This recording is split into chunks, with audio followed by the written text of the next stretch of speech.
Este programa explora o uso e o abuso de drogas ao longo da história. Recomenda-se critério ao telespectador. Por que usamos drogas? E quando teve início a nossa relação com elas? Me diga, o homem pré-histórico usava cogumelos Coisas mágicos? da Idade da Pedra. Quais civilizações antigas usavam drogas para entrar em transe? É quase como uma grande incursão grega, na qual esperamos viajar por um outro mundo. E é real, você só está percebendo um espectro mais amplo. Quais drogas fortaleciam alguns impérios enquanto envenenava outros? E quando é que o governo finalmente entrou em cena e deu um basta? Incineramos tudo isso, sim, queimamos Vocês tudo. queimam muito fumo, cara. As drogas pesadas de hoje sempre foram consideradas pesadas? Como podemos saber quais drogas são seguras para o nosso organismo? Estão me dando ansiedade. Tem alguma droga para ansiedade?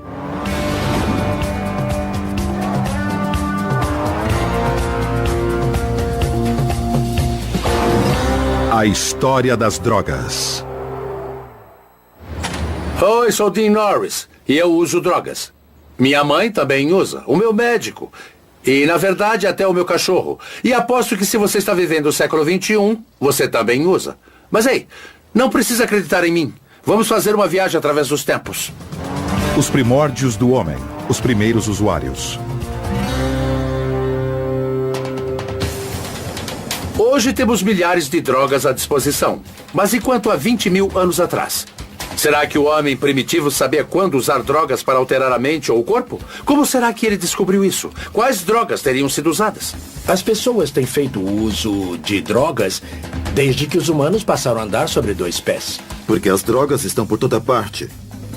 Pode ser papoula, ou folha de coca, ou folha de tabaco, e pode estar sendo cultivada perto de onde você vive. Todas as plantas que nós temos hoje são quase que as mesmas de 20 mil anos atrás, com uma importante exceção. Elas são plantas domesticadas, todos os nossos trigos e cevadas. Na realidade, não se fazia cerveja com cevada 20 mil anos atrás porque não havia cultivo de cevada em grande escala. Mas qual foi a primeira droga que os humanos experimentaram?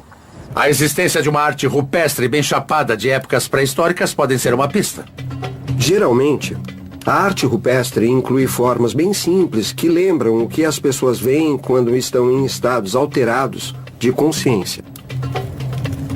Os psicodélicos existem há mais tempo que os seres humanos. Eu acredito, assim como muitas outras pessoas, que eles têm sido usados através da história. As pinturas em cavernas e os entalhes apontam para isso. A humanidade, em várias culturas pelo mundo todo, tem feito uso e ingerido o que chamamos de cogumelos mágicos. Acho natural as pessoas usarem esses cogumelos porque o ser humano é forrageador. Ele sai à procura de alimento e é natural que experimente essas coisas. São os mesmos cogumelos pintados nas cavernas? Não dá para saber com certeza. Mas sabe, os desenhos não são de cenoura ou cebola. Devia haver algo realmente especial nos cogumelos para o homem primitivo. Mas o que seria? Vou caçar cogumelos para tentar descobrir. Bosque das Coníferas, Pasco County, Flórida. Bom, as pessoas fazem caça ao tesouro, mas por que fazer uma caça ao cogumelo?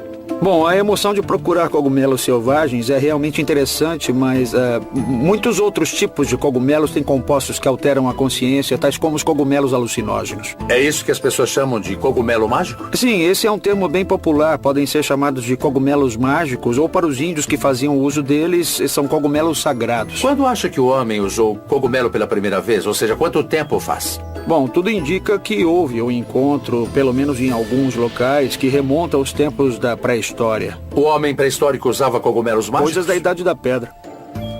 Por que eles são mágicos? Eles provocam uma alteração mental, induzem a um estado alterado de consciência. Qual é o princípio ativo? Bom, o princípio ativo é a psilocibina. A psilocibina é um composto alucinógeno que afeta os níveis de serotonina do cérebro. Causa enjoo, vômito, fraqueza muscular e incapacidade de distinguir a fantasia da realidade. Na sua opinião, como o homem primitivo descobriu esses cogumelos? Bom, por um lado, por tentativa e erro, descoberta acidental. Por outro lado, esse tipo de efeito pode ter sido o objetivo de uma busca deliberada, sempre ficando de olho. Alguém deu de cara com ele uma vez e quis dar de novo. Com toda certeza. Tá, como os cogumelos passaram a ser considerados sagrados? Existe algo inerente no efeito desses cogumelos alucinógenos que é sempre muito potente para mudar totalmente a percepção e suas principais questões da vida. E não sabemos qual é esse impulso religioso. É algo que não se pode explicar, em outros termos, pelo jeito. Não sabemos com certeza se o homem primitivo experimentou tais cogumelos, mas com certeza há muita especulação. Uma visão polêmica é que experiências de expansão da mente com cogumelos mágicos podem ter ajudado na evolução humana. Nos círculos acadêmicos sobre psicodélicos, essa é a teoria do símio chapado. Parece provável que plantas psicoativas tiveram um papel importante na evolução humana. Você fica mais sagaz se usar psicodélicos da forma correta. Você pensa mais claramente, vê as relações na natureza, observa onde uma semente esteve, você vê que algo cresce dali, então começa a coletar sementes. Os macacos não faziam isso nessa época, mas um macaco psicodélico pode ter feito isso, ou seja, um modo totalmente novo de estar no planeta pode ter se iniciado com os psicodélicos. A experiência da humanidade com a planta psicoativa pode ter sido a primeira experiência religiosa, o início da suspeita humana da existência de um outro mundo. Os humanos têm usado as drogas alucinógenas para tentar se conectar com o poder maior há milhares de anos. Mas será que fizeram isso de propósito? Ou apenas toparam com esses estados alterados enquanto procuravam por alimento? Muito bem. Que tal a gente ir procurar alguns cogumelos? Pra mim tá tudo certo. Ótimo. O que vamos procurar? Bom, aqui na Flórida, a espécie mais renomada é a Psilocybe cubensis. Eu estou vendo alguns cogumelos bem ali, na verdade. Sim, parecem cogumelos. Tá. São os que estamos procurando? Estes não são Psilocybe cubensis. Os cogumelos aqui contêm veneno letal. Eu digo isso numa primeira olhada. Que legal. Olha só. Os mais perigosamente venenosos tendem a ser brancos, lamelas brancas, esporos brancos e apresentam uma base em forma de bolsa. Então, se estou querendo ter uma experiência religiosa, esse não é o cara. Sim, é algo que você não vai querer comer, não importa seu objetivo. Isso. Está interessado em ver o cogumelo alucinógeno, o Psilocybe cubensis? Você sabe que sim. Bom, vamos arriscar saindo desse habitat. Vamos para um pasto seguindo por aqui, porque é lá que teremos melhores chances, eu acho. Vamos conferir, então? Vamos lá. Devido às chuvas recentes, temos as perfeitas condições para uma caça aos cogumelos. Estou errado ou isso é esterco? Esterco de vaca, excremento, fezes, cocô. Os cogumelos mágicos crescem no esterco? De preferência. Do fedor e da sujeira surge o Psilocybe cubensis. Os cogumelos surgem do cocô? Sim. Tá, e as pessoas comem isso? Assim, os índios chamam alguns deles de angelitos ou anjinhos. Mas esse cogumelo nasce do cocô. Gostaria de saber exatamente o que estamos procurando para poder te dar uma força. Eu só vou apontar os cogumelos quando puder vê-los. 90% do que vemos quando olhamos para um cogumelo é por enganação. Tá. Por exemplo, estes cogumelos aqui são do gênero Panaelos, mas parece que poderiam ser o Psilocybe cubensis. Nós veríamos um roxo escuro. E se comer esse aí? Você pode sentir um momento de confusão. Você não fica chapadão? Não, mas eu sei de uns caras que tentaram ficar chapados quando provaram este e de repente começaram a sentir uma tremedeira como se estivessem dentro de um motor de um foguete Saturno V e disseram, meu Deus, Houston, vamos partir, vai ser uma viagem em tanto. Daí eles se prepararam, mas de repente aconteceu um estalo e a viagem acabou ali. Horas procurando muito esterco de vaca, muitos cogumelos, mas nenhum deles mágico. Começa a me perguntar se vou chegar a conhecer o tipo verdadeiro. Sim. Agora sim. Olha só. Eureka! As drogas nos têm feito mais bem do que mal? Qual o papel que as drogas tiveram no modo que somos hoje? Como nossos ancestrais toparam com elas pela primeira vez? Vamos continuar nossa jornada através da história das drogas. Os primórdios do homem, os primeiros usuários. Aqui nos pastos da Flórida está ficando mais úmido a cada minuto. Estou começando a duvidar que o homem primitivo possa ter ingerido os cogumelos mágicos, já que são tão difíceis de achar. Você acha que os cogumelos mágicos são uma droga ou um remédio? Conceitos como droga e remédio são, em parte, definidos pela cultura. Na nossa sociedade, o remédio é inerentemente tido como bom. Na sociedade nativa, você vai ouvir conceitos tais como remédio bom e remédio ruim, ou seja... Sabe qual é esse aí? Esta cor lhe parece azul? Com certeza. Também acho que é azul. Estamos atrás do Psilocybe cubensis. Não é o caso aqui, mas este pode ser um Copelândia. É mesmo? Olha só. Este formato em particular tem a cor azul no chapéu e parece que sim, contém psilocibina. Sei. É um Psilocybe cubensis, potencialmente alucinógeno, e este pode ser o Copelândia. Eureka! Então está segurando um cogumelo mágico na mão. Na minha opinião, tudo indica que é ele. É sim. Hora de te prender por porte de droga. Brincadeira. Você olha para as drogas e se pergunta: há alguma prova de que nossos ancestrais usaram drogas para provocar estados alterados de consciência? Podemos provar isso ou não? E, infelizmente, a resposta é: não podemos, porque não temos resquícios dessas plantas. Então não restou nenhuma prova orgânica do uso de drogas nas culturas primitivas que caçavam e colhiam. A arte rupestre pode ser chapada, mas isso realmente não prova muita coisa. Espero que as civilizações seguintes tenham deixado mais pistas. Era dos remédios mágicos, Egito Antigo. O Egito na antiguidade era considerado o armarinho de remédios do mundo, e eles conheciam as complexidades de um grande número de toxinas e de substâncias psicoativas. Os textos mais antigos que temos devem datar de uns 3.500 anos. Um deles se chama Papiro de Ebers e trata da fonte de conhecimento onde os médicos têm bebido há 1000 anos. Escrito por volta de 1550 a.C., o Papiro de Ebers é um dos documentos medicinais mais antigos do mundo. Menciona dezenas de substâncias familiares usadas como remédios paliativos. Alho para curar hemorroidas, aneto para aliviar flatulência e mel para problemas respiratórios. Além de um surpreendente remédio caseiro usado para acalmar os bebês, o ópio. Ei, desde que funcione. O ópio tem sido maravilhoso, analgésico e tem sido uma dádiva para a humanidade. Este recipiente imita um bulbo. Você encontra objetos assim por todo o Egito. Se reparar no formato, de ponta cabeça, ele lembra a cápsula da papoula. E estas linhas retas na superfície remetem à raspagem que era feita para retirar o ópio presente nesta flor. Além de descobrir remédios mágicos, os egípcios também usavam substâncias em cerimônias de magia. Entre tais substâncias, olíbano e mirra. Quase qualquer pessoa sabe o que são o olíbano e a mirra, porque foram os presentes dados ao menino Jesus.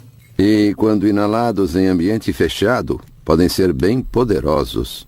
Os egípcios tinham total consciência do uso do olíbano, como um meio de motivar as estátuas, pois era um modo de os deuses falarem através delas. E parece que tanto os egípcios quanto os gregos conseguiam fazer isso incensando as plateias com grandes quantidades de olíbano.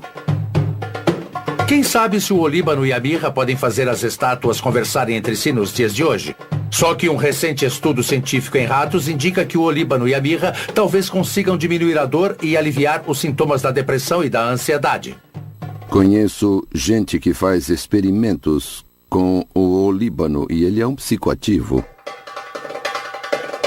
Os egípcios antigos usavam drogas como remédio em cerimônias de magia. Mas será que usavam drogas para se divertir? Os antigos egípcios tinham vários festivais anuais, épocas em que pareciam ficar bem alterados.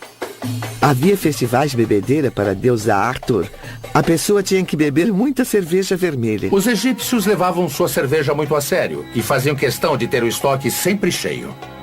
Isto é uma caneca egípcia para cerveja com mais de 6.000 anos. E esta foi feita para ser colocada no túmulo de um amigo, para ele ter cerveja por toda a eternidade. A frase que escrevemos nas lápides é "Descanse em paz". Mas os egípcios escreviam que você tenha pão e cerveja.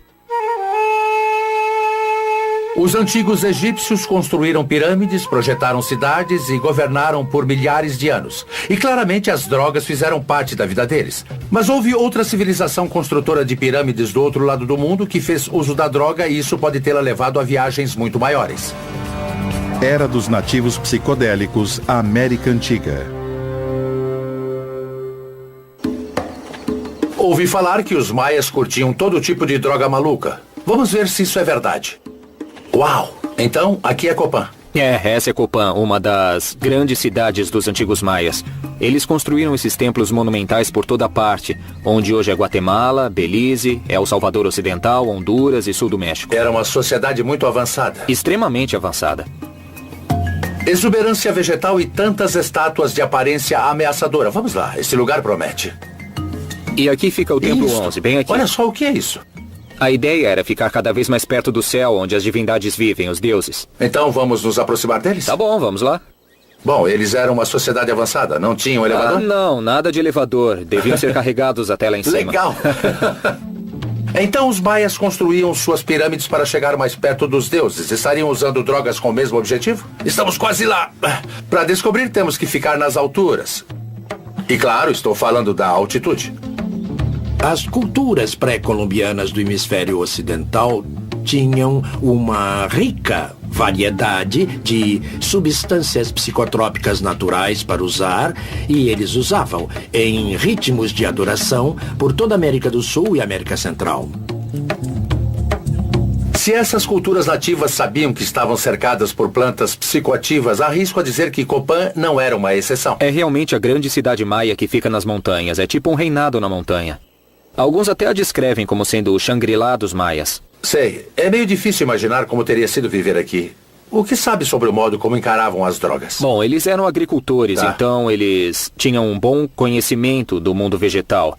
Sei. E evidências sólidas mostram que eles ingeriam plantas psicoativas. Plantas psicoativas. Obviamente eles sabiam de seus efeitos narcotizantes. Bom, através de experimentos de tentativa e erro ao longo dos séculos e séculos, os povos acabavam entendendo o que uma planta ou um cogumelo podia fazer. Sei. Os maias deixaram pistas das drogas que podem ter usado antes de desenharem seus cogumelos. Mas se realmente usaram drogas psicodélicas, que tipo de experiências buscavam e por quê? A ideia é entrar em comunhão com a divindade, com os deuses. Então, se você tinha comunhão com eles para obter aconselhamento e orientações, isso era muito forte.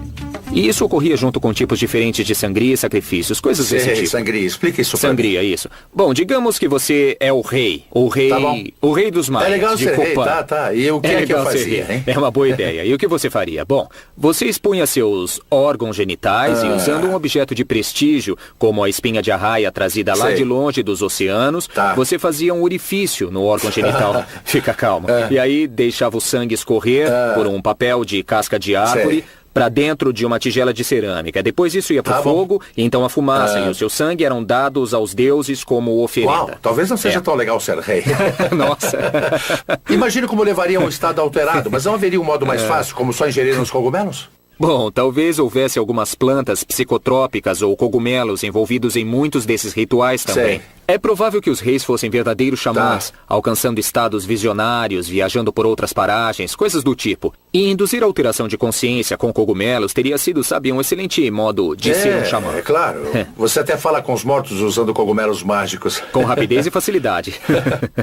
Se os maias eram tão avançados, será que eles também descobriram novas formas de ingerir drogas?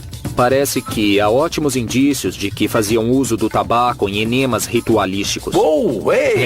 Puxa! Por que consideramos as drogas psicoativas tão perigosas? Os antigos maias não faziam uso delas para entrar em comunhão com os deuses? Era dos nativos psicodélicos, a América Antiga.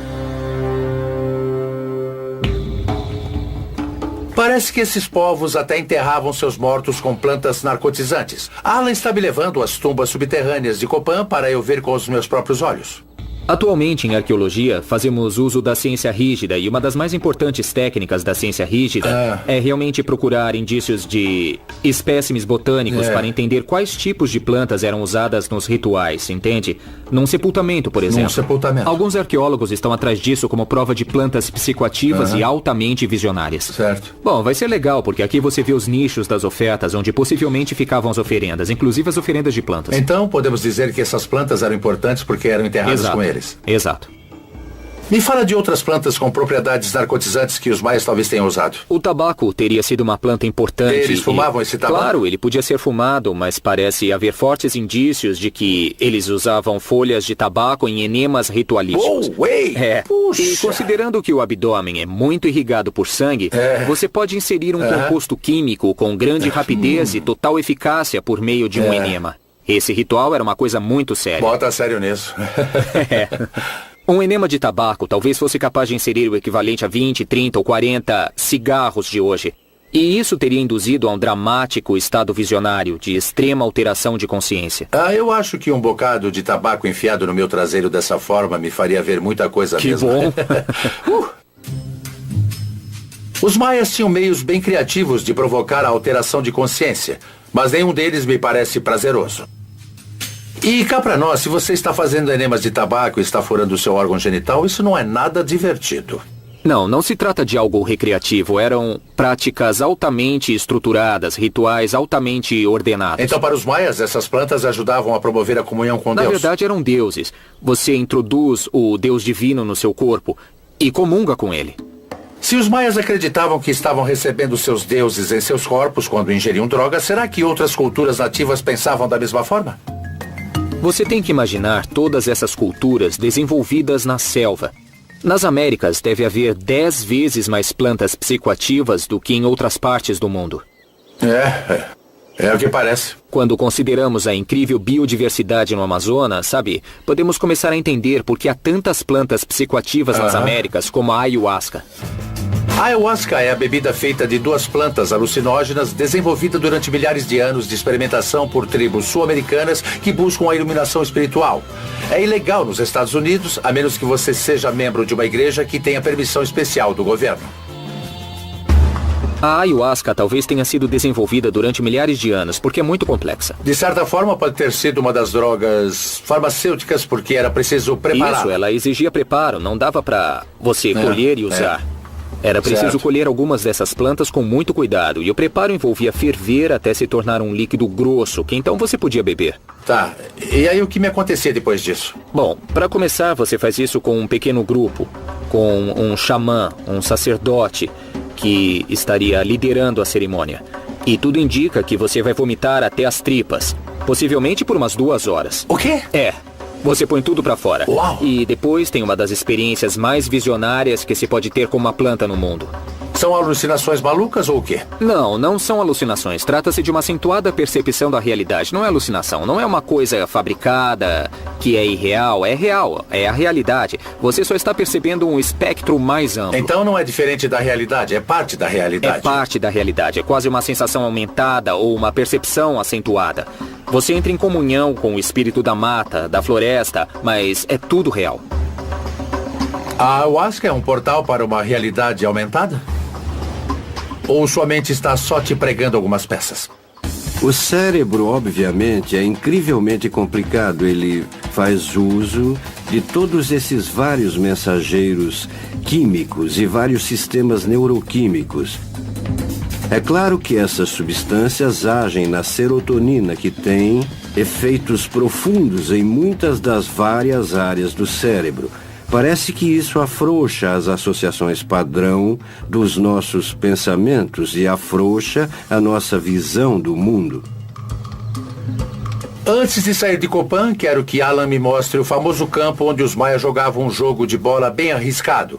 E quem perdesse, digamos apenas que ninguém queria estar entre os perdedores. Eles usavam drogas antes de entrar em campo? Bom, não sabemos com certeza, tá? Mas nas montanhas da Guatemala há cogumelos esculpidos em pedras de centenas de anos de idade. E algumas estão associadas a instrumentos e parafernália desse jogo de bola, sugerindo que sim, na verdade, eles talvez comessem os cogumelos antes desse jogo de bola. Mas por que razão alguém comeria cogumelos mágicos antes de jogar esse jogo? Essa é uma boa pergunta. Há excelentes indícios de que a psilocibina, o princípio ativo dos cogumelos mágicos, acentua a acuidade visual e também a coordenação motora.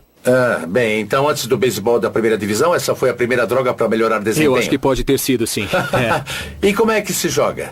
Em primeiro lugar, é proibido usar as mãos, tá bom? Só pode usar o tronco, pode usar os ombros, os braços, as coxas, o quadril. E é assim que se deve manter a bola em jogo. A bola tem que ficar no ar, porque além de um esporte, isso é um ritual, tá? E a bola é o sol. Você tem que manter o sol no céu. Entendi. Porque se ele cair no chão, ele bate no teto do submundo e você vai perturbar os senhores do submundo. Uma péssima ideia. É uma péssima ideia. E quem perder pode vir a ser sacrificado. Então havia uma consequência por não jogar Grande bem. consequência. Então tratava-se de um jogo de vida ou morte. Você comia uns cogumelos e tentava evitar que essa bola caísse no chão. Isso sem usar as mãos. Ou você morria. Parece uma ótima ideia. Esses caras eram da pesada, igual os Oakland Riders dos anos 70, cara. Só fera. Vamos jogar. Tá legal. Vamos lá, então. Vamos lá. Você já era. Adeus. E havia árbitros? Provavelmente, mas devia haver espectadores por toda parte. É constrangedor. Foi mal aí, fãs, amigos. É uma pena. Vamos lá, temos que conseguir pelo menos uma vez. A gente sabe fazer melhor. Vamos lá.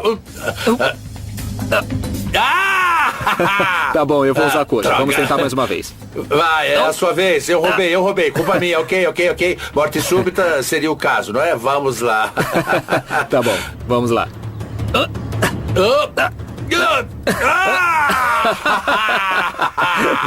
Parece que chegou a hora do sacrifício. Vem, vamos nessa. Para os maias e outras culturas nativas ao redor, as drogas eram um portal para o reino do espírito. Atualmente classificamos as drogas psicodélicas no nível mais alto das drogas restritas. Mas para as culturas nativas das Américas, as drogas alucinógenas como os cogumelos e a ayahuasca sempre foram ferramentas sagradas para obter conexão. E quanto à sociedade antiga que nos deu a democracia? Eles achavam a mesma coisa? Era dos cultos secretos, a Grécia Antiga. Os antigos gregos acreditavam que as drogas eram venenos letais ou remédios preciosos. Afinal de contas, muitas das nossas crenças não vêm do mundo clássico? Muitas das nossas visões filosóficas modernas estão baseadas em modelos gregos. E tais modelos foram desenvolvidos numa época em que os primeiros filósofos gregos estavam usando drogas e usando extensivamente. Viemos a entender que o que eles chamavam de filósofo talvez agora seja um xamã. Fiquei sabendo da existência de cultos secretos na Grécia Antiga em que pessoas participavam de um ritual religioso secreto. Sabemos muito pouco sobre isso, mas parece que envolvia estados alterados de consciência. Eu mesmo quero conferir isso. Aqui ficava o santuário das deusas Deméter e Perséfone. As pessoas vinham aqui de Atenas todos os anos para serem iniciadas nos mistérios de Eleusis. Você tinha uma experiência fora do corpo na qual todos viajavam juntos para outro mundo e depois voltavam. Se os iniciados viajavam para o outro mundo, o que exatamente os levava para lá? Existem duas teorias. Uns dizem que era com cogumelos mágicos, outros que era com cravagem. Já ouvi falar de cogumelos mágicos. O que é cravagem? Quais drogas os antigos gregos andaram usando? Vamos descobrir, continuando nossa jornada através da história das drogas. Era dos cultos secretos, a Grécia Antiga. Se os antigos maias usavam drogas para se conectar com os deuses, será que os gregos antigos faziam a mesma coisa? O que eles esperavam descobrir com o ritual secreto dos mistérios de Eleusis? E o que exatamente proporcionava essa descoberta? Os mistérios de Eleusis eram uma grande experiência religiosa na antiguidade clássica. Durou 2000 anos. Aqui é um telesterium. Era aqui que tudo acontecia. Uau, é enorme. Quase um Madison Square Gardens dos gregos, digamos assim. Ele atraía milhares de pessoas. Vê os degraus em volta da borda? Tá. As pessoas ficavam ali em pé. Havia luz, escuridão, música, dança, tudo isso. Então era como uma enorme festa rave dos gregos, não é? Isso mesmo. Essa é uma boa descrição. Uma total sobrecarga sensorial e sua vida mudava para sempre. Mas não era uma moçada com objetos luminosos no meio do mato. Sócrates, Platão e Aristóteles, os três foram iniciados nos mistérios de Eleusis. Alguma coisa devia estar abalando o mundo deles. Era um encontro com os deuses. Com os deuses? Uau! Então eles vinham aqui e faziam esse ritual. Sendo assim, você acha que havia drogas no meio disso ou não? Talvez houvesse drogas no meio disso. Não, brinca. Estamos falando de estados alterados de consciência. Certo. Se havia drogas nesses estados alterados, que tipos de drogas seriam? Existem duas teorias. Uns dizem que eram cogumelos mágicos, outros que era cravagem. Eu já me informei sobre cogumelos mágicos, mas o que é cravagem? Trata-se de um fungo de cereais que dão nas pedras. Quando ingerido, altera radicalmente a química do cérebro, aumentando os níveis de serotonina e causando grandes alucinações. Nos anos 1930, era usado para sintetizar a dietilamida do ácido lisérgico, ou LSD.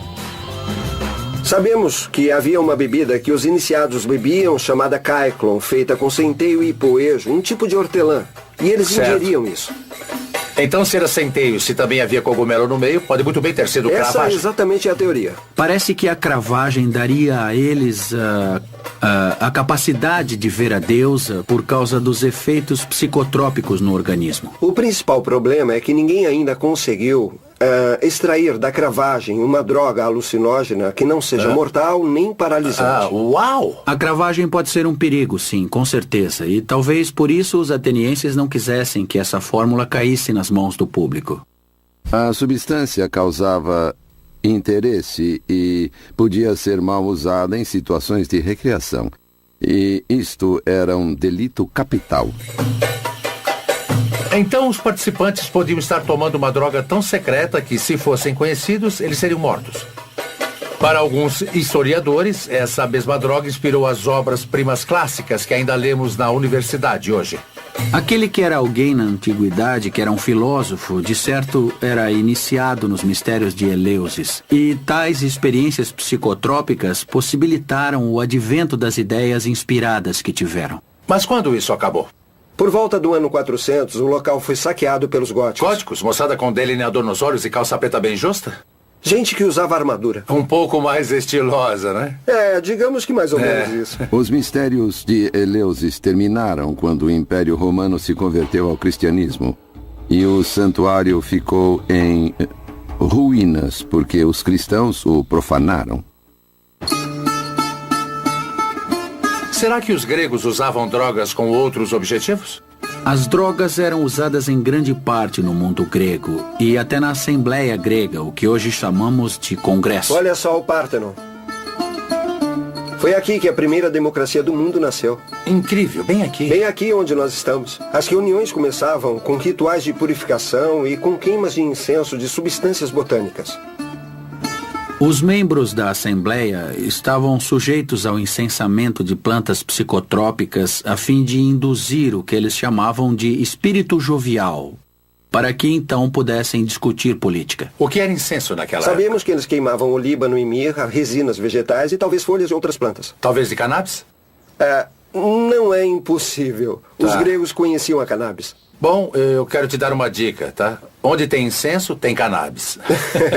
O incensamento é bem parecido com a chamada sauna. Na sauna você está dentro do carro, com seus amigos, fumando maconha, e todos são afetados pela fumaça continuamente. Imagine encher o carro com tanta fumaça que nem se consegue respirar. Seria equivalente a reunir o nosso Congresso e forçar todos a inalar drogas psicotrópicas antes de começarem a discutir a legislação. Parece que um estado elevado de consciência era parte importante tanto nas cerimônias religiosas quanto nas cerimônias políticas. Era uma parte importante da vida dos gregos. Bom, isso é verdade. Intoxicar-se era algo que eles achavam importante. Há um termo grego, fármaco, que eles usavam para se referir a remédio e a veneno. É dele que deriva o termo farmacologia. O médico grego Hipócrates, considerado o pai da medicina moderna, reconhecia que talvez houvesse uma razão científica para as drogas afetarem nosso corpo de determinada forma. Os gregos diziam que qualquer substância colocada dentro do corpo que causasse uma mudança podia ser potencialmente boa ou ruim. Petri Borelli. O veneno de cobra era uma das drogas mais comuns na antiguidade. O símbolo da medicina moderna que herdamos dos gregos antigos traz duas cobras enroladas no bastão. Talvez indique o conhecimento de que, assim como o veneno da cobra, muitas drogas tinham o poder de curar e de prejudicar. Então parece que na sociedade grega não havia esse estigma moral contra o uso de drogas. Não, absolutamente. Não se tratava de uma questão moral. Não pensavam nisso nesses termos. Eles reconheciam o prazer como parte central de como se devia viver uma boa vida nessa época. Então, para os gregos, as drogas tinham a ver com prazer? Elas tinham a ver com prazer, nas ocasiões certas e no contexto adequado. É como o sistema grego na faculdade hoje. Acredito em você. De rituais religiosos a oferendas políticas e ao estudo medicinal, os gregos tinham uma sofisticada relação com as drogas. Eles entendiam que o uso delas podia ser perigoso. Mas usar drogas ainda não era uma questão de certo e errado. Era do julgamento moral, primórdios da religião. É possível que Jesus e as drogas tenham disputado a fé e devoção das pessoas por mais de 2000 anos? Para os gregos antigos e outras religiões pagãs, as drogas eram uma peça-chave do processo de conexão com os deuses. Então, por que os primeiros cristãos pensavam diferente? Os primeiros cristãos expressavam uma grande ansiedade e até desconfiança quanto aos prazeres do corpo. Mesmo naquela época, as pessoas sabiam que as drogas podiam induzir aos prazeres do corpo e isso não estava em sintonia com a mensagem cristã. A fé em Cristo é o único caminho para a salvação. Então a fé nas drogas se tornou um problema. Lá pelo século IV, com o surgimento dos imperadores cristãos, as primeiras leis antidrogas são introduzidas na sociedade. E essas leis se concentram no uso de drogas por essas religiões rivais de culto secreto. Bom, se as pessoas estão tomando drogas psicodélicas e tendo a experiência de comunhão com Deus, por que elas precisariam da igreja? Os primeiros cristãos queriam que as pessoas vissem que a fé no Cristo era a única forma de ter uma experiência religiosa autêntica. E alguns historiadores acreditam que os primeiros cristãos fizeram uma verdadeira guerra contra as drogas. Os cristãos se tornaram gangues andarilhas de agentes mantenedores da lei. E esses monges acabaram destruindo templos e matando pessoas. Este programa explora o uso e o abuso de drogas ao longo da história. Recomenda-se critério ao telespectador. Será que o cristianismo se sentiu ameaçado pelas drogas? Será que a fé numa substância conflitava com a fé em Jesus? Era do julgamento moral. Primórdios da religião. Se as religiões pré-cristãs usavam drogas para vivenciar Deus, o cristianismo parece pensar que as drogas farão exatamente o oposto. Por que essa divisão? Espero que o Centro de Recuperação Calvário em Fênix me dê algumas respostas. Para aqueles que querem um elemento cristão em seu tratamento, aqui é um lugar onde podem vir e não terão que deixar nada de lado. Podem vir que a sua fé em Deus será parte do tratamento. As pessoas podem vencer o vício da droga se acreditarem no poder maior? Num recente estudo, os alcoólatras em programas de reabilitação com base na fé tinham 30% mais chance de permanecerem sóbrios do que os que estavam em programas seculares. Americanos de fé também vivem mais, geralmente são mais ricos, e têm mais chance de se recuperar de uma cirurgia com risco de morte. Um pouco de fé leva a pessoa longe, e acho que a reabilitação não é uma exceção. O que fez os cristãos decidirem se opor às drogas em primeiro lugar? Eles viam as drogas como um concorrente desde o início? Segundo alguns historiadores, os primeiros cristãos fizeram uma verdadeira guerra contra as drogas. Os cristãos eram bem antagônicos a qualquer concorrente de sua religião que estava crescendo e, portanto, os perseguiam, destruíam seus santuários e profanavam as suas esculturas.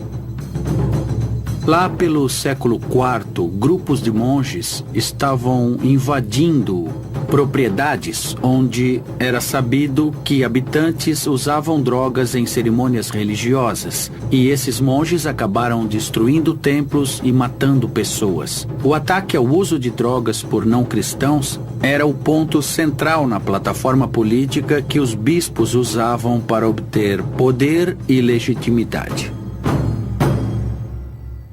Aqui no Calvário, ninguém está numa guerra contra as drogas. O que há é uma luta contra o vício e a maior arma é a fé. Mas por que drogas e fé não podem coexistir? Consultório. Não há comunicação com Deus por meio de uma substância. O único caminho, segundo a Bíblia, para se reconciliar com Deus e se comunicar com Ele, Jesus disse: eu sou o caminho, a verdade e a luz. Ninguém vai ao Pai se não for por mim. Mas e quanto, as tribos nativo-americanas que usavam drogas para, nas palavras deles, encontrar Deus? Muitas vezes, por toda a história, as pessoas têm usado substâncias que alteram a consciência, o que a Bíblia chama, em algumas traduções, de bruxaria, em outras traduções, de feitiçaria. Eu vou dar a perspectiva cristã, muito resumidamente. Certo. Você não tem um problema de droga ou um problema de álcool. Sei. O problema é de idolatria. Houve a troca de Deus por um ídolo. E acontece o seguinte... Você está dizendo que o ídolo é, às vezes, o álcool ou as drogas? É, quando eu passo pelo corredor de bebidas no mercado, o que eu vejo? Eu vejo um santuário com ídolos. O álcool é o resultado de cereal e fermento interagindo com açúcares no processo chamado fermentação. É a droga mais popular do mundo e hoje cerca de 140 milhões de pessoas sofrem de distúrbios relacionados ao álcool. Então há figuras na Bíblia que falam sobre o abuso de drogas especificamente. A melhor delas é o apóstolo Paulo, que dedicou toda a sua vida ao Cristo. Escreveu grande parte do Novo Testamento. Ele diz: as obras da carne são evidentes. Olha só o que ele diz: imoralidade, impureza, sensualidade, feitiçaria, idolatria, falsos deuses e nunca satisfaz as necessidades verdadeiras do espírito. Você pode buscar isso o quanto quiser e sempre voltará magoado, destruído e rastejando. Então, da perspectiva de um cristão, as drogas sempre foram falsos deuses que afastavam as pessoas do Deus verdadeiro que deveria ser adorado. Mas o que fez os primeiros cristãos decidirem usar tais substâncias era algo anticristão? Qual o problema de permitir ao corpo um pouco de prazer de vez em quando? Afinal de contas, Jesus tomava vinho. Não seria inadequado usar o termo puritano associado a algumas das primeiras ideias cristãs? Esse senso de autonegação era uma parte importante de, no mínimo, uma espiritualidade idealizada pelos primeiros cristãos. Uma coisa que você vê emergindo desse período é, pela primeira vez na história, uma visão das drogas como uma atividade imoral. Moralidade à parte, as drogas são muito pouco perto do que os cristãos acreditam ser a maior das viagens. A certa altura, você pode sentir aquele êxtase ou aquela sensação que você quer alcançar quando usa drogas, na igreja ou em Cristo. Com certeza, sem dúvida. E é real, Jim. É real. Então, o cristianismo tem se colocado firmemente contra as drogas desde o início, mas o judaísmo tem uma pegada diferente. Enquanto há certa ansiedade expressa nos textos rabínicos, havia uma celebração da possibilidade de prazer físico, seja sexo ou intoxicação, mas com moderação. Cada coisa em seu devido lugar e com moderação, mas tudo é uma parte importante do modo como vivemos esta vida neste corpo e neste mundo. Outras religiões são um pouco menos abertas ao uso de drogas. Para os mormons, o corpo é sagrado, que significa ausência de álcool, tabaco, drogas ilícitas e até mesmo cafeína. Sim, ou seja, nada de café. Para os adeptos da cientologia, as drogas frustram a capacidade da mente de se curar e podem causar grave angústia mental. Para os rastafaris, a maconha é tudo. Eles a consideram uma erva sagrada, usada para entrar em comunhão com Deus. Por outro lado, costumam não admitir o álcool e acham que o vinho mencionado na Bíblia era, na verdade, apenas suco de uva. Mas foi o cristianismo que emergiu como o sistema dominante de valores no Ocidente. Pode ser que nossa visão sobre as drogas tenha vindo daí. Após os séculos IV e V, as drogas vêm com esse estigma moral e são do mal, passam a ser algo ruim.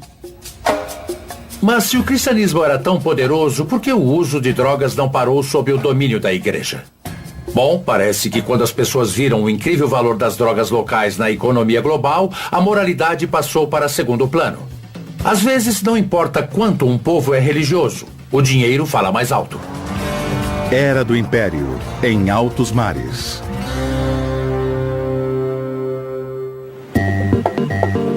Quando as potências europeias começaram a explorar os mares no início do século XV, a descoberta de novos mundos significou a descoberta de novos mundos cheios de drogas. As drogas começaram como produtos locais, e a razão disso é que grande parte delas vem das plantas, e as plantas não estavam uniformemente espalhadas pelo mundo.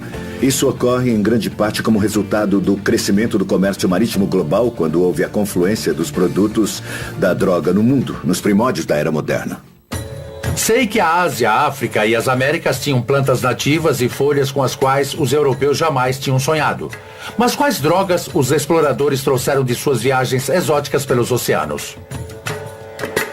Então, o capitão Knox, da Companhia das Índias Orientais, tem uma história realmente fascinante envolvendo esse quadro. Knox acabou naufragando no Sri Lanka e passou 19 anos no Sri Lanka, porque o rei de lá queria mantê-lo como parte do seu elenco do zoológico. Exibido no zoológico? É, ele era um mascote inglês. Knox acabou voltando para Londres e foi à Sociedade Real para apresentar ao rei as coisas que ele tinha trazido. E uma das coisas que ele tinha trazido era a cannabis. Cannabis? É. Literalmente se ajoelhou e disse, Majestade, a cannabis? Achamos que essa é a primeira vez que cannabis é trazida de volta para a Grã-Bretanha. Isso porque depois que Knox volta e apresenta suas amostras, ocorrem todos os tipos de experimento e discussão sobre essa nova substância, o que ela pode fazer ou o que talvez faça. Que outras drogas vieram para a Inglaterra a partir dessa exploração mundial? Bom, Knox, como sabemos, está trazendo coisas da Ásia. Mas claro, do Novo Mundo das Américas, o tabaco é a grande droga. Os europeus, quando descobriram o tabaco, também descobriram novos meios de consumir uma droga que é fumando. Algo que se tornaria muito importante não só com o tabaco, mas pelo consumo de outras drogas posteriormente. Então, o modo mais fácil de obter a maior concentração de droga no cérebro ou é injetando na veia ou fumando. Antes do início do século XVII, fumar como forma de administrar drogas, pelo menos na Europa, era algo incomum.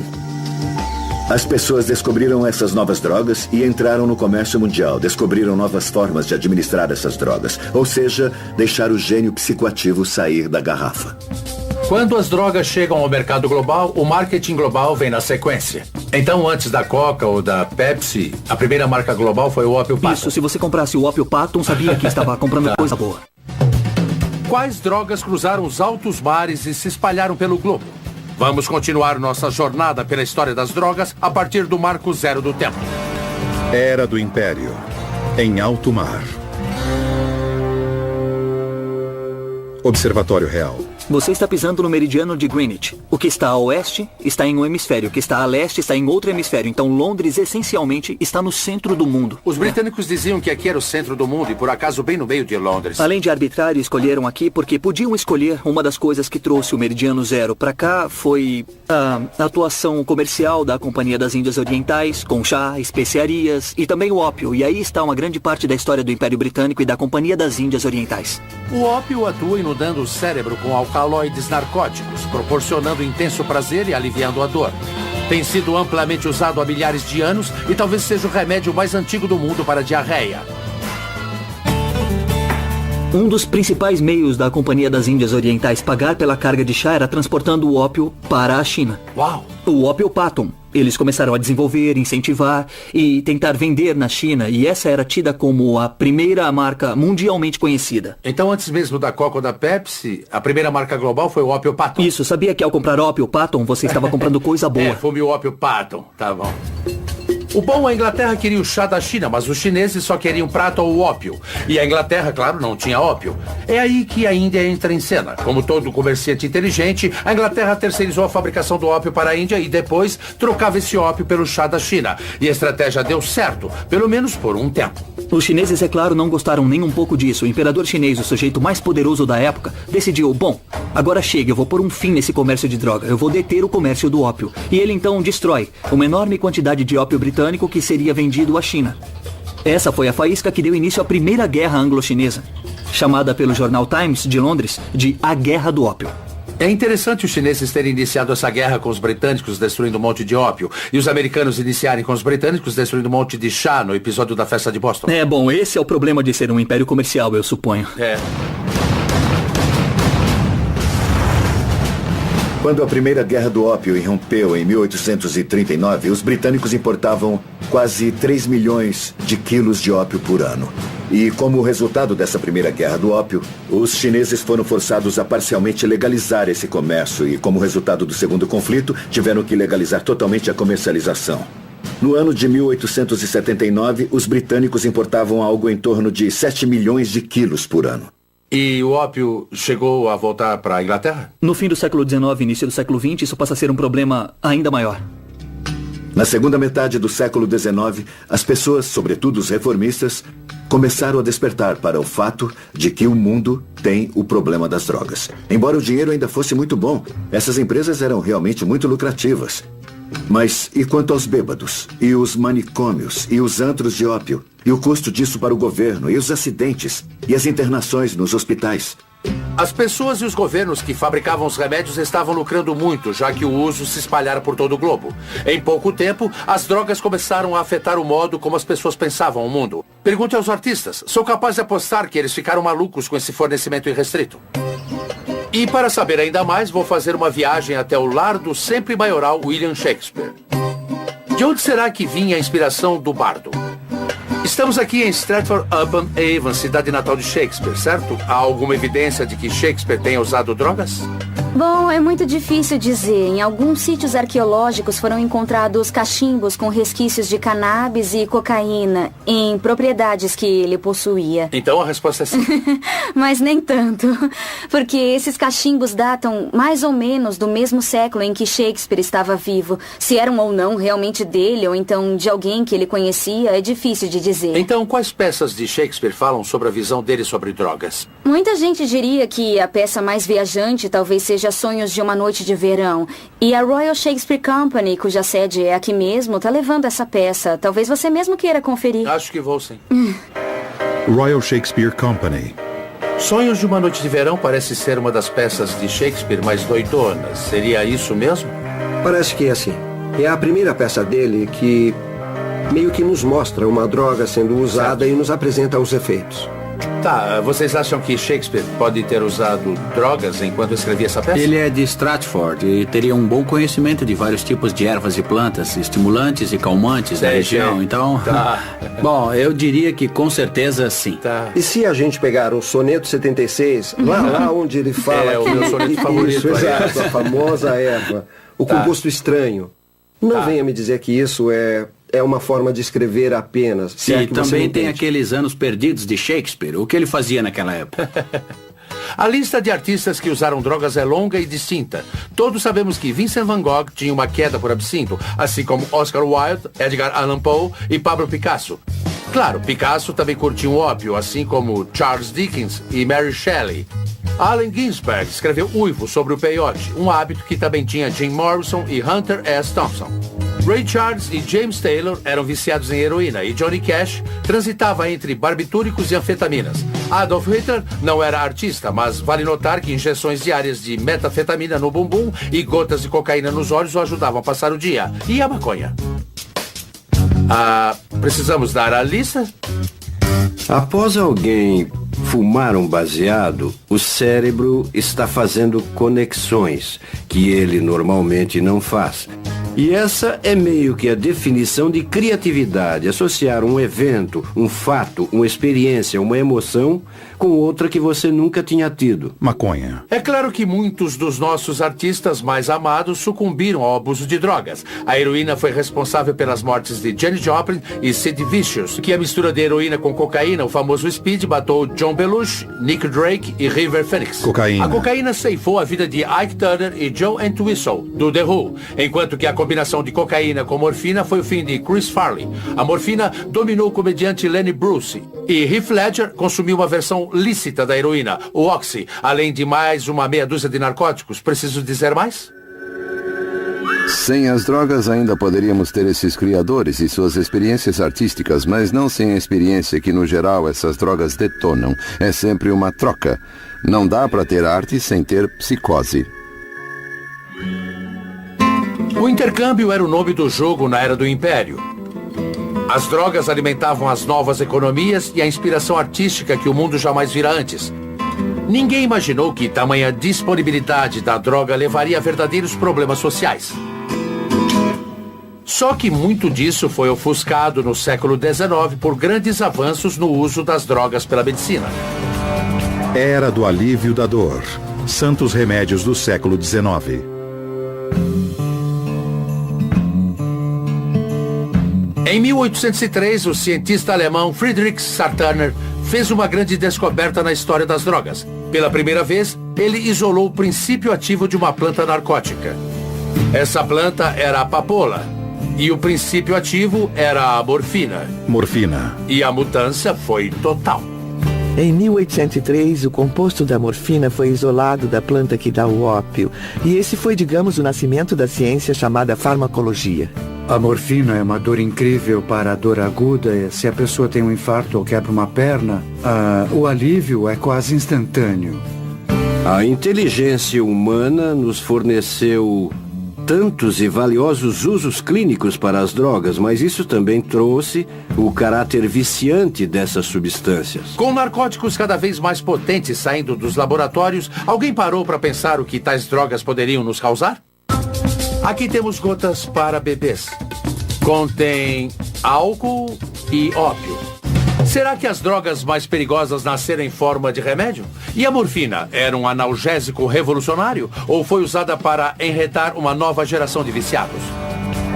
Era do alívio da dor. Santos remédios do século XIX. Na esteira do advento da morfina, as drogas processadas em laboratório tiveram seu auge no século XIX. Algumas drogas bem estranhas começaram a chegar ao mercado, abrindo a temporada de ouro para o velho amigo boticário. Boticários e farmacêuticos. Olá, como vai, Sou Jim? Oi, Dr. Jeremy Green, muito prazer. O prazer é meu. Então, que lugar é este? É uma farmácia comunitária, uma réplica montada aqui no Mystic Seaport, Connecticut. Uau! Temos uma variedade de drogas aqui que precisam ser chamadas de remédios patenteados. Esses remédios eram muito comuns no início do século XIX e há muitas histórias sobre vendedores ambulantes desses preparados. Certo, mas quando você diz remédio patenteado, a que se refere? Na verdade, eles tinham o direito de guardar segredo quanto à fórmula desses remédios e faziam afirmações incríveis, que eram corroboradas com o testemunho de centenas e centenas de homens, mulheres e crianças que haviam sido curados das aflições mais terríveis com apenas uma gota dos compostos. A medicina em si era bem limitada no século XIX, sabe o que fazer e o que não fazer em certas doenças. Eletricidade engarrafada. A indústria do remédio patenteado nem sempre sabe o que está fazendo, nem sempre sabe como o produto está agindo, mas querem que o consumidor sinta que o produto esteja funcionando. De todos os produtos, esses são os mais lucrativos, são aqueles que estão mais disponíveis e também são amplamente usados não só pelo grande público, mas pelos médicos também. Jeremy, vamos dar uma olhada em alguns desses frascos e ver Esse é do o que bom. contém. Esse aqui é elixir de ópio. A gente começa a pensar que tipo de coisa você colocaria num preparado se fosse tentar vender como remédio. Drogas como ópio, morfina. Talvez você tivesse pouco interesse em dar alívio às pessoas, mas com certeza queria vender seu produto. Essa era a vantagem de vender cocaína em pó, como remédio para a febre do feno. Se você vende esse pó, o comprador vai saber que ele funciona. Ele vai sentir. Vai haver uma reação e era só isso que as empresas de remédio patenteado queriam. E qual era o efeito? Bom, muitos desses remédios faziam as pessoas se sentir muito bem, e quanto mais você via que o remédio era forte, aumentava ainda mais a sua crença nele e você recomendava o uso aos seus amigos, família.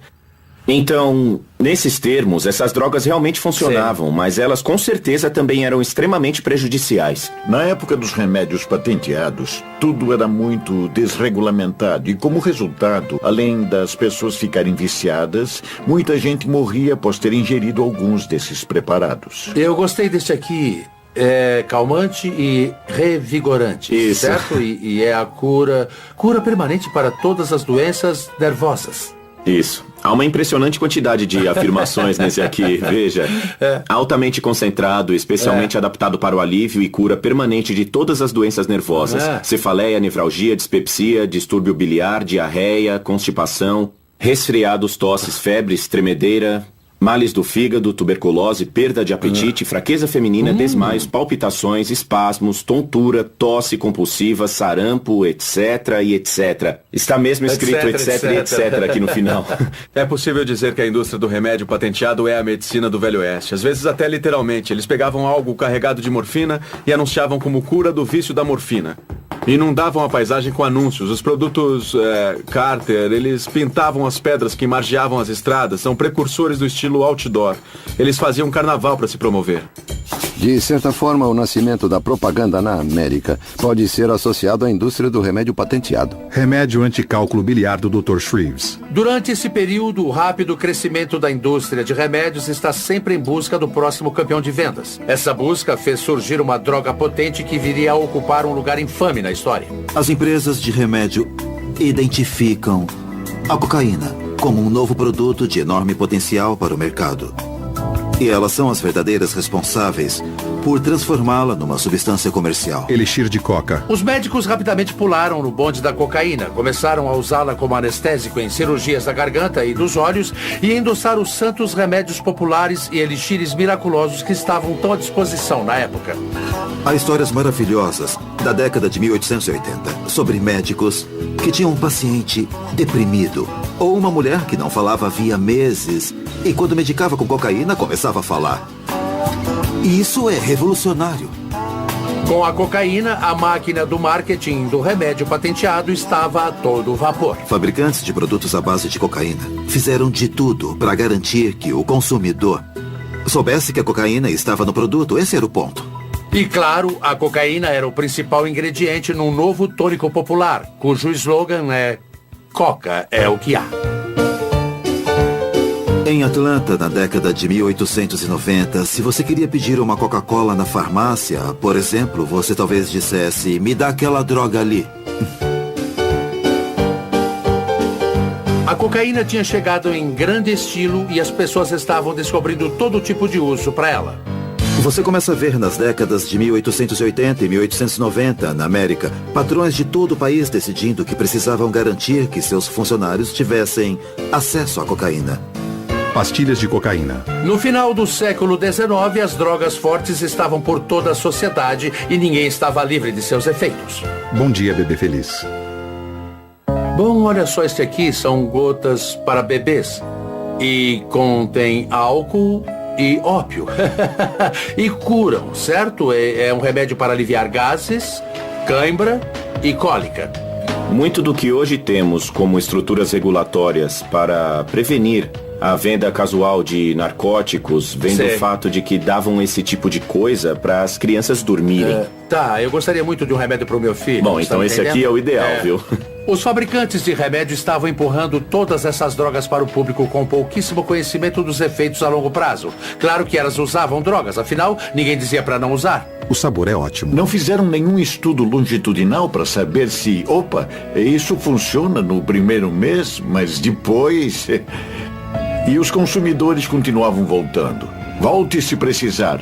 E eles voltavam. Em 1898, a empresa farmacêutica Bayer introduziu a heroína como um supressor da tosse, além de substituto seguro e não viciante para a morfina. Porém, assim como a cocaína e a morfina, a heroína pode se apoderar do corpo de uma pessoa e nunca mais largar. Com o uso dessas drogas, o corpo se torna dependente fisiologicamente, ou seja, o sistema respiratório e o cérebro vão se adaptando à presença delas. Se você de repente parasse de ingerir, ia notar algo desagradável. Bom, já no século XIX, a dependência das drogas era vista como falta de força de vontade do ser humano. Só na década de 1880 que o vício passou a ser atribuído à droga e não só ao usuário. Morfina. Observe a maioria dos casos de pessoas que se tornaram viciadas em ópio. Elas não começaram por libertinagem. Não eram mulheres que frequentavam antros de ópio ou algo assim. Eram mulheres que estavam indo aos seus médicos. À medida que as drogas se tornavam um problema social maior, era preciso apontar o dedo para alguém. O racismo da época veio à tona quando certas drogas passaram a ser associadas às várias raças. Cocaína entre negros. Observadores veem os negros usando cocaína. E a mesma coisa que atraiu a atenção dos patrões, porque ela tornaria os negros mais fortes, mais potentes, aumentaria a resistência e a capacidade. Podia também ser assustadora para as pessoas. É bem parecido com o que ocorre com o álcool na mesma época. Grupos de apoio começam a ser criados, preocupados com o fato de que uma substância, algo como a morfina, algo como o ópio, serem tão tóxicos para a sociedade que precisam ser restringidos para o bem de toda a sociedade. Quando entramos no século XX, nossa atitude diante do uso da droga começa a mudar. Começamos a ver as drogas como eram, um problema que tinha de ser enfrentado. A pergunta era, o que vamos fazer a respeito? Era da regulamentação, a repressão no século XX, aprovado pela FDA. Em 1900, começaram a pensar uma nova forma de reagir às drogas, utilizando a lei. Tentando proteger as pessoas dos perigos que acompanhavam o acesso não regulamentado às drogas, o governo criou a Agência de Alimentos e Medicamentos, a FDA, em 1906, forçando os fabricantes de remédio a trazer no rótulo de seus produtos a presença de alguma substância narcótica perigosa. Deram um passo à frente em 1914, criminalizando o uso recreativo dos narcóticos, restringindo aos médicos a permissão para o fornecimento. Quando o governo federal começa a reprimir o médico, você precisa de uma outra fonte de suprimento e é aí que nascem as redes de contrabando. Desprovidos de drogas. Quando a cocaína e a heroína são criminalizadas, claro que nasce um mercado negro para aqueles que fazem uso dessas drogas por uma série de razões. A porcentagem de viciados com histórico criminal, transgressor, aumenta proporcionalmente. O chinês que fuma ópio, o jovem que usa cocaína na esquina ou então fuma maconha, o homem negro que cheira cocaína. Esse é um outro tipo de problema, ou pelo menos é visto como outro problema. Muitas substâncias que antes eram consideradas remédios passam a ser drogas ilícitas. Mas os médicos ainda precisavam trabalhar. A questão era que drogas eles podiam receitar. Houve uma abertura para que novas drogas tomassem o lugar de sedativos, analgésicos e estimulantes. A FDA tinha que determinar quais drogas eram seguras e quais não eram. A Lei sobre Alimentos, Drogas e Cosméticos de 1938 estipulou que a FDA tinha que aprovar as drogas antes de alcançarem o mercado. A posição é bem delicada. Grande parte desse trabalho é da ciência. E muito desse trabalho é julgamento. E as pessoas tendem a discordar nos dois casos. O governo teve que deixar que o álcool e o tabaco ficassem de fora porque tais drogas já estavam culturalmente enraizadas. Todos sabemos o que houve quando tentaram proibir o álcool durante a lei seca. Com o álcool dissemos, não adianta. Vamos parar. Mas com as drogas, a decisão que tomamos foi, não adianta. Vamos endurecer mais. Uma guerra contra as drogas se anunciava e alguém iria ter que participar dela. E dentro de um ano, acho que vão passar cerca de 907 milhões de quilos de drogas por aqui. 907 milhões? É. O que acabam fazendo com toda essa maconha? Levamos tudo pro incinerador e queimamos tudo. Como? Queimam tudo isso? Queimamos tudo. Vocês queimam muito fumo, então? Quando foi que nosso governo decidiu regulamentar as drogas? Porque algumas são lícitas e outras não. E quem é que decide, afinal? Era da regulamentação, a repressão do século XX, aprovado pela FDA. Mesmo quando as regras da FDA endureceram nas décadas seguintes, uma droga surpreendente, que agora é totalmente ilícita, era simplesmente classificada como experimental. Em 1938, um cientista suíço de uma grande empresa farmacêutica criou uma droga que provaria ser a substância mais forte e mais concentrada para alterar a mente que o mundo conheceu, o ácido lisérgico 25, o LSD. LSD. Eu diria que o LSD é potencialmente a experiência mais transformadora, mas também pode ser a experiência mais catastrófica e horrível que vai tornar a vida intolerável, e o suicídio é a única opção. O LSD inunda o cérebro com um composto alucinógeno, causando profundas alterações de consciência. É tão potente que 7,5 litros seriam suficientes para proporcionar à população toda deste país uma viagem de ácido. Ele já tinha sido usado em terapia antes. Quando eu fazia medicina, um colega de classe estava tomando LSD como parte da terapia em 1959. Delicide LSD 25. O LSD foi usado com sucesso em ambientes controlados durante as décadas de 40 e 50 no tratamento de pessoas com esquizofrenia e alcoolismo. As drogas costumam começar a carreira como remédio e só passam a levantar alguma polêmica no âmbito da sociedade quando escapam do reino da medicina e entram no reino das ruas, quando as pessoas começam a usá-las para fins recreacionais. As sementes da nossa relação moderna com as drogas já tinham sido plantadas. Em meados do século XX, tínhamos uma florescente indústria farmacêutica, uma agência governamental para regulamentá-la e o mercado negro comercializando as drogas tidas como perigosas demais pelo sistema penal. Tínhamos também uma nova droga que revolucionaria o modo de pensar das pessoas. Agora só precisávamos de uma revolução. Época de ouro das drogas. Anos 60, a década psicodélica. As drogas ajudaram a trazer mudanças sociais imensas nos anos 1960. O LSD havia escapado do laboratório de pesquisa e um psicólogo de Harvard, Timothy Leary, foi um dos responsáveis por isso.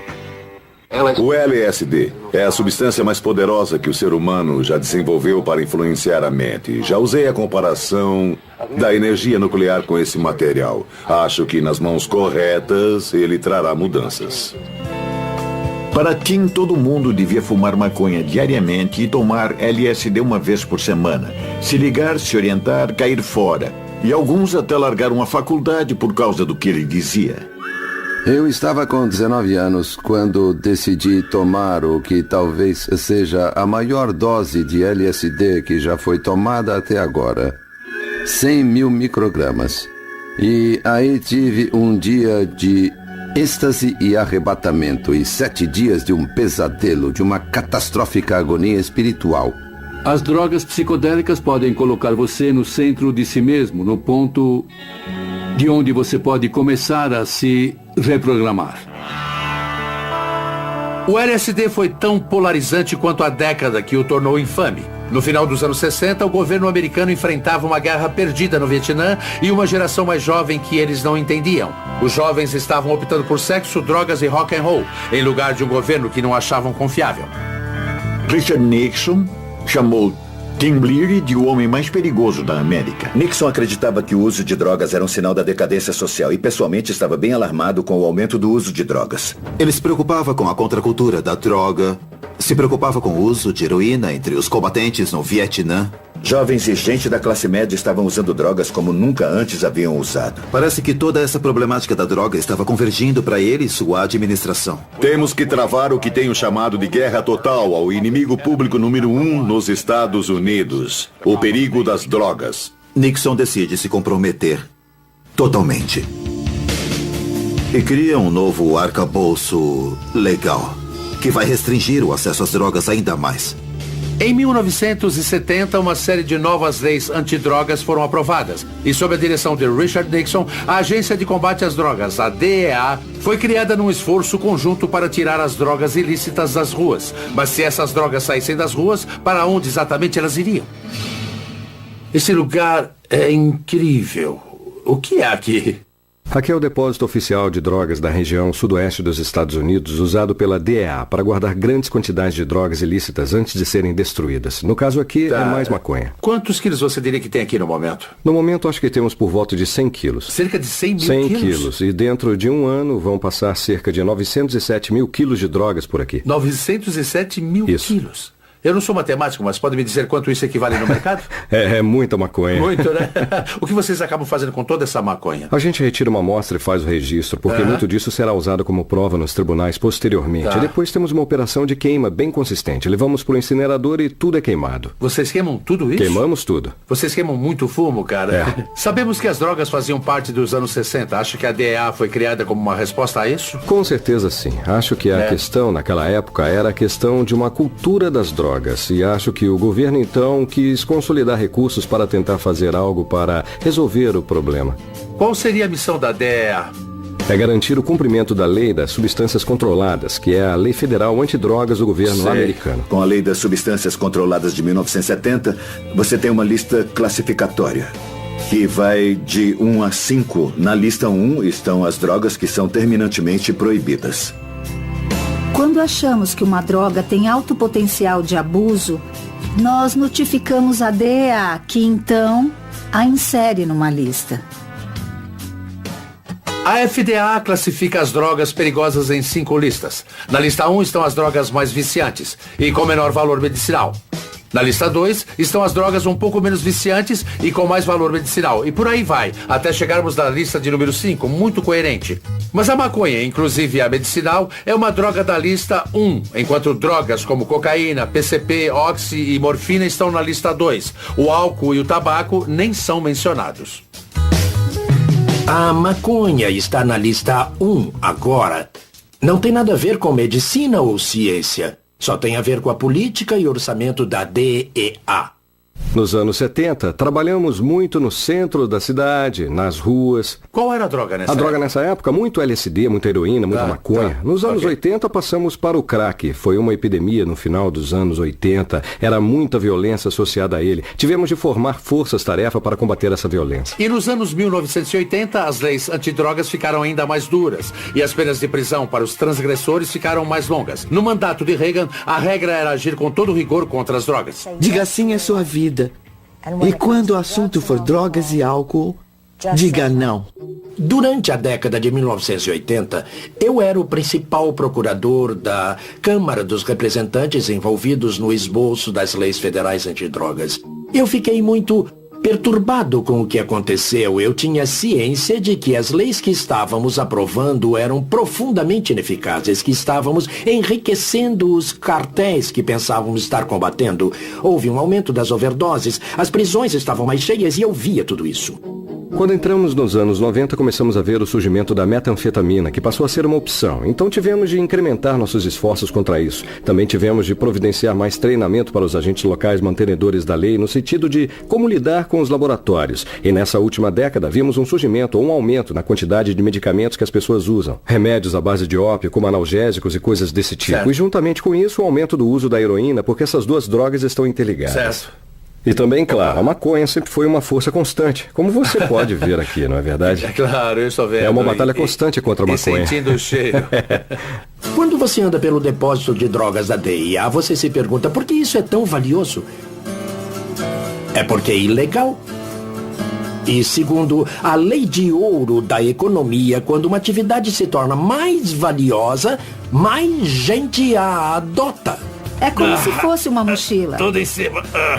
Agora, imagine andar quilômetros e mais quilômetros por um terreno. Sei. A fronteira é a linha mágica. Deste lado da fronteira, ela vale $1.000. Deste lado da fronteira, vale $10.000. É magia. É alquimia.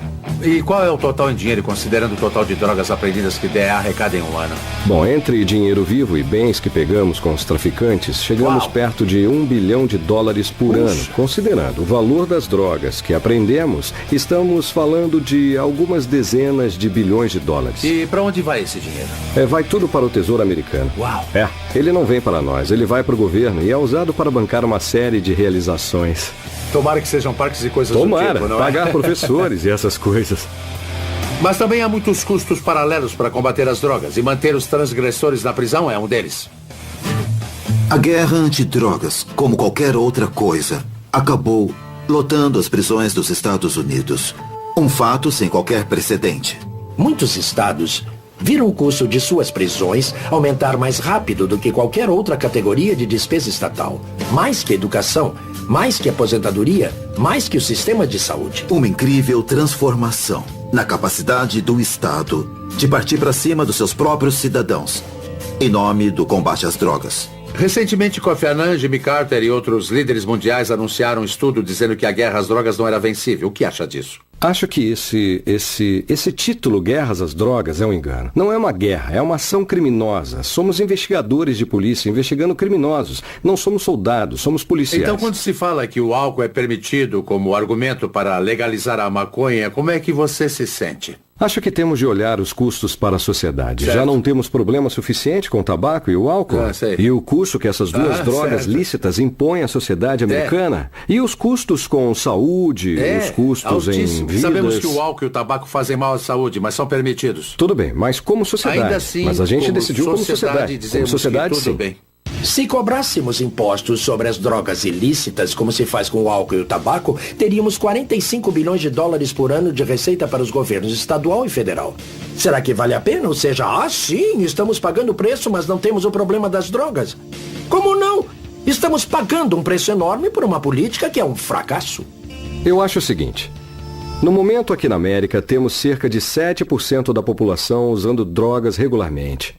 Temos 22% ou 23% fumando ou usando tabaco regularmente. E mais de 40% usando álcool. Certo. Será que podemos arcar com 40% de gente abusando do consumo dessas drogas? Apesar dos grandes esforços do governo, realmente não resolvemos nada. Hoje as pessoas estão usando cada vez mais drogas por razões boas e por razões ruins. Então, onde é que vamos parar? Era da escolha pessoal, hoje e amanhã. Hoje em dia, o que você quiser, você tem. Então, como decidir quais drogas colocar no corpo? Olha, não se sabe tudo sobre o medicamento quando ele chega ao mercado. Não sabemos tudo sobre ele. Uau! Sempre aprendendo. Estão me dando ansiedade. Sim. Tem alguma coisa aí para ansiedade? Os seres humanos têm uma longa história com as drogas pelas mais variadas razões, e todo tipo de substância foi usada pelo homem como droga, mas a situação jamais esteve tão complicada como agora. Hoje as pessoas estão escolhendo suas drogas como jamais fizeram. Às vezes como remédio para curar uma doença, outras vezes como um hábito perigoso que prejudicará não só os usuários como também a comunidade que os cerca. Vou falar com quem tem 30 anos na divisão de narcóticos da Polícia de Chicago para ver como as drogas ilícitas afetam a vida nas ruas.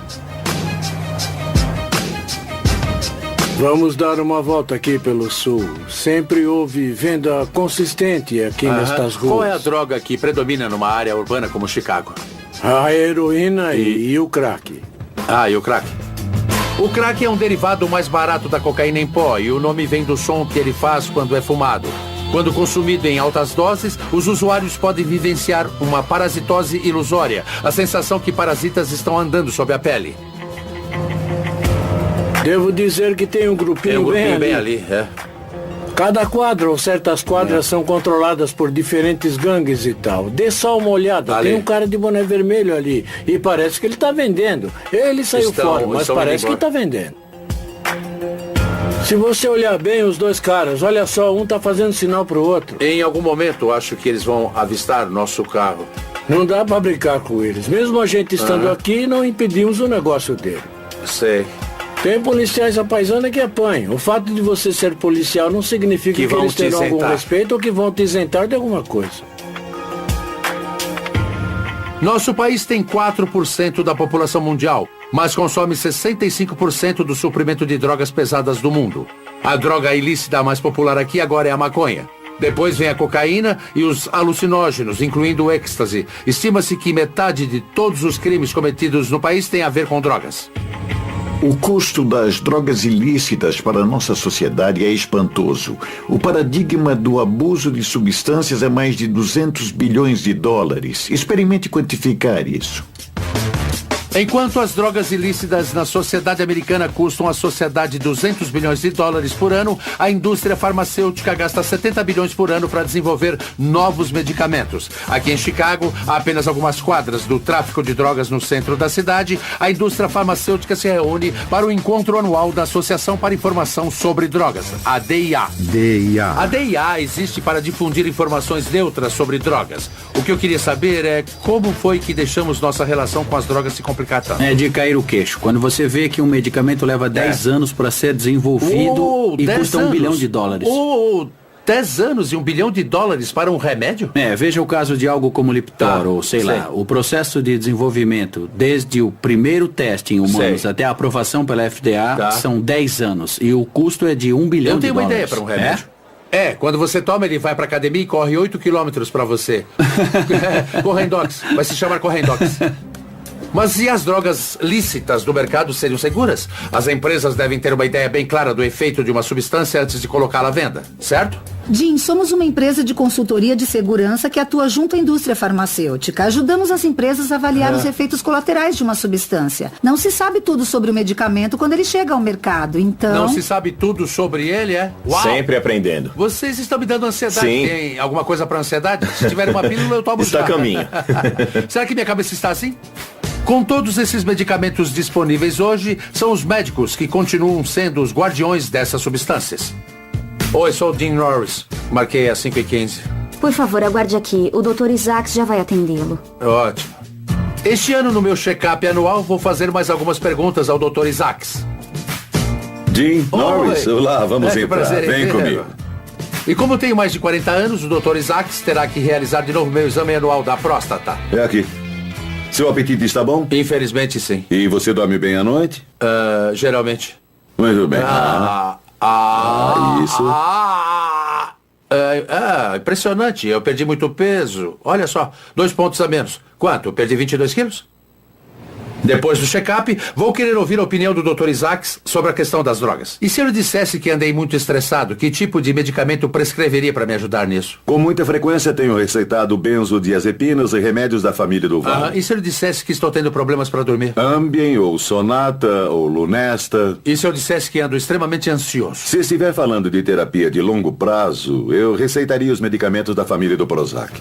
Os medicamentos psicoativos são receitados pelos médicos em caso de mudança intencional de foco e comportamento, estresse, oscilação de humor ou para suprimir a dor. Eles são tomados em excesso por mais de 16 milhões de americanos pelas mesmíssimas razões. Vendo a estatística, o número de medicamentos sob prescrição médica que são vendidos já está ultrapassando o teto desde a década de 50. Acha que nunca fomos tão medicados ao longo da história? Com certeza, isso porque temos mais medicamentos e mais opções do que jamais se viu na história. Uma técnica muito usada pelas empresas farmacêuticas para atingir um público-alvo é a venda da doença. Dessa forma, eles condicionam o povo a perceber certas experiências como sendo uma doença que pode ser curada com um medicamento. Então, por exemplo, você achava que era tímido, mas na verdade você tem uma doença chamada timidez. É uma patologia, você está mais tímido do que deveria e nós podemos te ajudar com isso. Mas, doutor, no final das contas, temos o governo nos dizendo que podemos ou não tomar. Temos nossos amigos recomendando fazer isso ou aquilo. Temos comerciais na TV dizendo que devemos ir ao médico e pedir isso ou aquilo. Como vamos saber o que colocar ou não dentro do corpo? Só você pode ser responsável por aquilo que entra no seu corpo. E tomar decisões sobre quais drogas usar vai facilitar as coisas? Parece que no futuro nós teremos mais opções. Mas as drogas serão melhores? Estamos partindo para a era das drogas customizadas, ou seja, o que uma droga tem intenção de fazer, ela vai fazer mais dramaticamente, com mais eficácia, quer você queira ou não. Novas pesquisas podem também encontrar novos usos para drogas antigas e, em alguns casos, tais drogas antigas podem ser ilícitas. Existe atualmente um estudo na Universidade de Nova York que se encaixa nisso. Estão testando uma droga da lista 1 em pacientes terminais de câncer, na tentativa de reduzir a ansiedade diante do final da vida. Usar essa droga em pesquisa exige permissão especial da DEA e uma série de medidas de segurança. O que é bem engraçado, porque nossos ancestrais só tinham que sair a campo e encontrá-la. Não se trata da psilocibina, o princípio ativo dos famosos cogumelos mágicos? Exato. A utilidade terapêutica potencial dessas drogas é muito ampla na psiquiatria e elas potencialmente representam uma mudança de paradigma nessa área. Então, estamos falando de pacientes com alguns problemas bem sérios e você vai dar a eles uma droga alucinógena. Isso não pode piorar as coisas? Temos que ter muito cuidado. Essas drogas podem vir acompanhadas de efeitos psicológicos adversos. Os psicodélicos parecem afetar cada pessoa de um jeito e nem sempre são previsíveis. Tais drogas alucinógenas têm efeitos psicológicos profundos e adversos quando entram no organismo humano. Já aprendi que drogas como a psilocibina têm sido usadas para criar experiências espirituais há milhares de anos. Parece que os pacientes desse estudo estão tendo experiências semelhantes com essa droga. Alguns desses pacientes já descreveram a presença de uma figura divina com quem eles têm interagido. Parece bem interessante que se esteja experimentando uma droga e que isso acentue a espiritualidade. É isso mesmo? É isso mesmo. É interessante. Um dia talvez seja comercializada como a pílula de Deus, não é? São pílulas de Deus. São experiências com o divino. Sei. É incrível. 75% dos pacientes listaram sua experiência com a psilocibina como a melhor ou uma das mais significativas experiências da vida delas. Isso empata com ter um filho. Estas são algumas das mais profundas experiências que eu já vi. Como sabemos, os cogumelos mágicos têm sido usados pelos seres humanos há milênios, mas nós ainda temos uma compreensão bem limitada de como eles atuam. São incríveis, interessantes e complexos os efeitos psicológicos no cérebro. Acho que temos, infelizmente, demonizado certos tipos de drogas e impedido que sejam objeto de estudo científico no nível que precisam ser estudadas. Há muita coisa que temos que aprender sobre como as drogas afetam nosso cérebro e corpo.